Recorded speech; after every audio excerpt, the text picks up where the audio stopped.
nơiក្នុងភូមិមួយមានក្មេងឈ្មោះតារា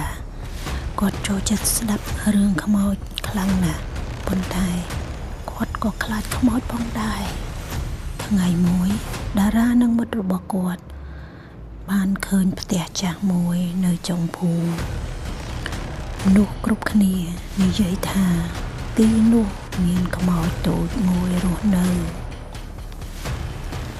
តារាតើឯងហ៊ានចូលទៅក្នុងផ្ទះចាស់នោះទេគ្នាដូចជាខ្លាចតិច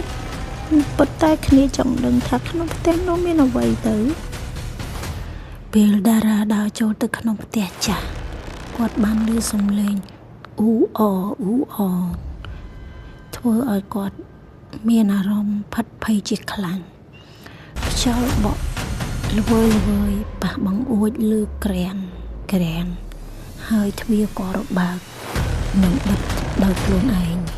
ក្រោកក្រឡេកទៅមើលនៅក្នុងមាត់ទ្វារសំដៅទៅក្នុងផ្ទះឃើញមានភ្នែកពណ៌ភ្លឺពីរ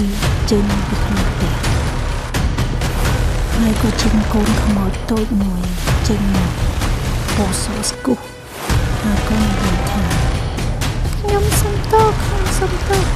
មានបំណងនឹងមកបង្ហាត់ពួកឯងទេយើងគ្រាន់តែចាំមានគ្នាលេងតែប៉ុណ្ណោះពួកឯងកុំខ្លាចយើងអីតែបន្ទាប់មកតារាក៏បានដឹងថាខ្មោចនោះគ្រាន់តែជាកូនខ្មោចតូចមួយដែលគួរឲ្យស្រឡាញ់ដែលរស់នៅតែម្នាក់ឯងវាពិតជាមិនចង់បន្លាចអ្នកណាទេវាគ្រាន់តែចង់មានមិត្តភក្តិតែប៉ុណ្ណោះចាប់តាំងពីថ្ងៃនោះមកតារានិងមិត្តភក្តិរបស់គាត់ទាំងអស់តែងតែមកលេងជាមួយខ្មោចតូចនៅផ្ទះចាស់ដែលពួកគេធ្លាប់បានខ្លាចពីមុនមកហើយពួកគេខ្លាច